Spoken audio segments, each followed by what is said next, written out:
আজকে আপনাদেরকে এমন একটা জায়গায় নিয়ে যাব যেইখানে আপনাদেরকে যেতে হবে ভাই এইভাবে কাঁদাডিঙিয়ে।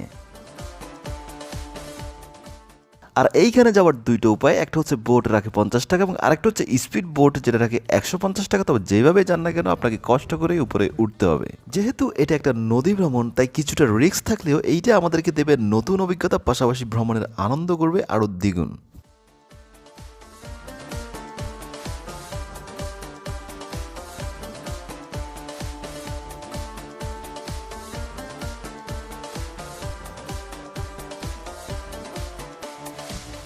প্রাকৃতিক সৌন্দর্য উপভোগ করতে করতে প্রায় 30 মিনিটের মধ্যে আমরা পৌঁছে যাই আমাদের প্রথম স্টেশন। আর এই স্টেশনে প্রচুর মানুষজন অপেক্ষা করতেছে শুধুমাত্র অপর পাড়ে যাওয়ার জন্য তাদের জিনিসপত্র ও মাল সামান নিয়ে। আমরা চর এলাহিংহাট থেকে এসে যে ঘাটে নামছি সেটার নাম হচ্ছে চর লেংটা ঘাট। এখান থেকে নামার পর হচ্ছে মূলত এই রাস্তাটা পাওয়া যায়। উড়িরচরের প্রধান যোগাযোগের রাস্তা হচ্ছে এইটা। উড়িরচর যে কতটা সুন্দর, পাশাপাশি এইখানকার মানুষজন যে কতটা সংগ্রামী সেটা আমি আগেও আপনাদেরকে দেখানোর চেষ্টা করেছি। আজকে আমরা আবার চলে আসছি এই উড়িরচরের বেশ কিছু আরো ইন্টারেস্টিং বিষয় আপনাদেরকে দেখানোর চেষ্টা করবো। আসেন। উড়িরচরে যাতায়াতের প্রধান মাধ্যম হচ্ছে বাইক, এছাড়াও বেশ কিছু অটো এবং রিক্সা দেখা যায়। তবে মালামাল পরিবহনের জন্য ব্যবহৃত হয় পাওয়ার ট্রিলার কিংবা ট্রলি। এই দ্বীপের যতই আমরা ভেতরে প্রবেশ করতেছি ততই এটা সৌন্দর্যে মুগ্ধ হচ্ছে। কিছু দূর পরপরই আমরা একটা বাড়ি দেখতে পাচ্ছি যেটা চারপাশের পরিবেশ সত্যি আমাদেরকে মুগ্ধ করেছে।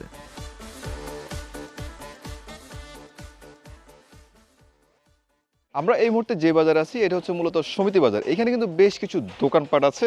তবে এই যে অংশটা এটা কিন্তু নোয়াখালী কোম্পানিগঞ্জের মধ্যে পড়ছে, যদিও এই উড়িরচরের একটা অংশ কিন্তু সন্দ্বীপের মধ্যে পড়ছে। আমরা আপনাদেরকে সন্দ্বীপের অংশের পাশাপাশি সীমান্ত পিলারগুলো দেখানোর চেষ্টা করবো। চল।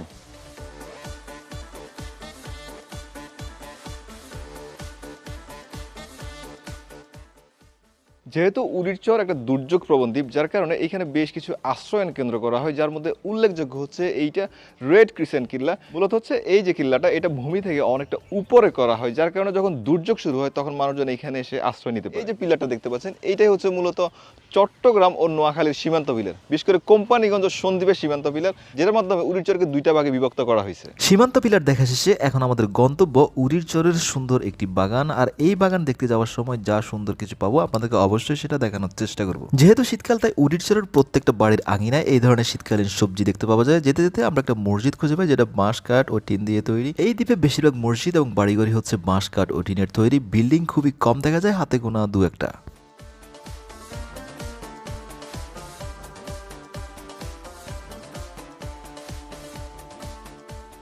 উড়িরচরে এক টুকরো শান্তিনীড় হচ্ছে এইটা। এটাকে শান্তিনীড় বলার কারণ হচ্ছে ভাই চারপাশে কিন্তু আর কিচ্ছু নেই। দেখেন একলা একটা গাছ।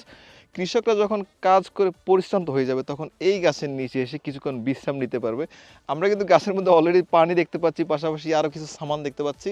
তারা কিন্তু এগুলো রেখে এই কাজ করতে গেছে। পরবর্তীতে যখন তারা কাজ শেষ করবে তখন এইখানে এসে বিশ্রাম করবে। উড়িরচরের মানুষের জীবিকা নির্বাহের প্রধান একটা মাধ্যম হচ্ছে কৃষিকাজ। পাশাপাশি এখানকার মানুষজন মৎস্য শিকার এবং হচ্ছে গরু ও মহিষ পালন করে থাকে। দেখেন আমার পেছনে হচ্ছে বিশাল একটা মহিষের পাল।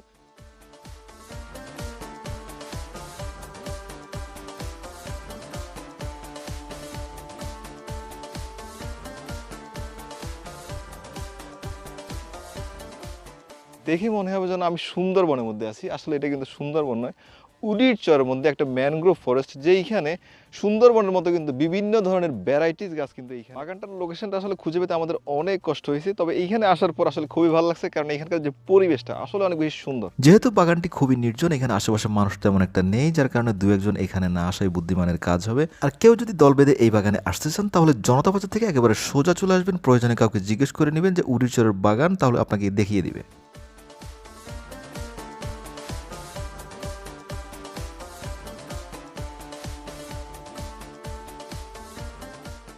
আমরা এই মুহূর্তে যে প্লেসটায় আছি এটা হচ্ছে উড়িরচরের খুবই গুরুত্বপূর্ণ একটা জায়গা, যেটাকে কলোনি ঘাট বলা হয়। যদিও এটাকে আসলে কোনোভাবে ঘাটের মতো লাগে না, কারণ হচ্ছে যেইভাবে এটা ভাঙতেছে চারপাশে এমনভাবে ভেঙে বিলীন হয়ে যাচ্ছে। এইখান থেকে মূলত হচ্ছে সন্দ্বীপ এবং চট্টগ্রামের কুমিরা ঘাটে যাতায়াত করা যায়। নদী গর্ভে অনেক বসত বাড়ি বিলীন হয়ে যাইতেছে।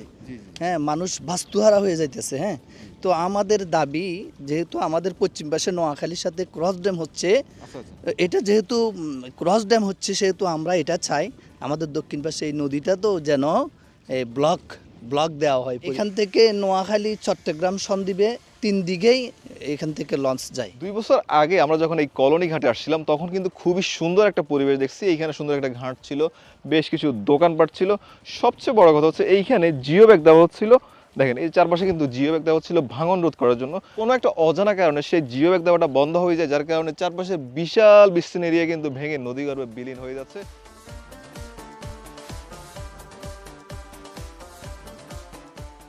আমি এমন একজন মানুষকে পাইছি যিনি হচ্ছেন এই উরির চরের প্রাচীনতম বাসিন্দা, প্রথম দিকের বাসিন্দা।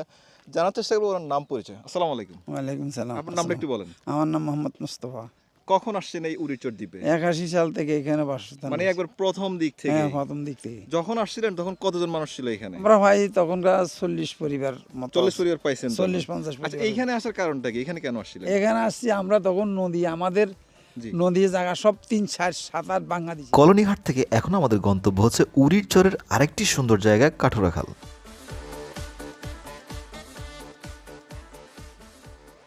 আমরা এই মুহূর্তে যে প্লেসটা আছে এটা হচ্ছে উরির চর কাঠোরাখাল। এই যে দেখেন এখানে ওনারা জাল ভরতেছে ইলিশ মাছ ধরার জন্য, কিছুক্ষণের মধ্যে হয়তো ট্রলারটা ছেড়ে দিবে। এছাড়াও এখানে বেশ কিছু নৌকা আমরা আশেপাশে দেখতে পাচ্ছি যারা এইখান থেকে মাছ ধরার জন্য ছেড়ে যায়। এগুলো কিসের জাল? এটা ইলিশ জাল ভাই। ইলিশ মাছের জাল না? ইলিশ মাছ কি এখন ধরা পড়ে? ইলিশ মাছ একদম নদীতে একবারে কম, তবুও পাওয়া যায়।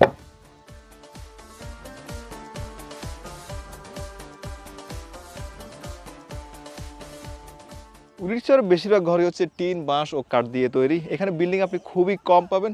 দেখেন এইটা হচ্ছে ওনাদের পাকের ঘর এবং পাশে হচ্ছে ওনাদের মূল ঘর। আরেকটা ইন্টারেস্টিং বিষয় দেখায় যে ওনাদের বেশিরভাগ হচ্ছে আসলে কৃষিজীবী, যার কারণে দেখেন ধান চাষ করে, ধান চাষের পরে যে ধানের খের যেটা সেটা কিন্তু ওনারা জমিয়ে রাখে বিভিন্ন সময় ব্যবহার করার জন্য। আজকের জন্য ব্লগটি এখানে শেষ করতেছি। ভিডিওটি ভালো লাগলে শেয়ার করে দিতে পারেন, আমার পেজ হলে ফলো করে রাখতে পারেন, চ্যানেল হলে সাবস্ক্রাইব করে রাখতে পারেন। বিদায় নিচ্ছি। আসসালামু আলাইকুম ওয়া রাহমাতুল্লাহ।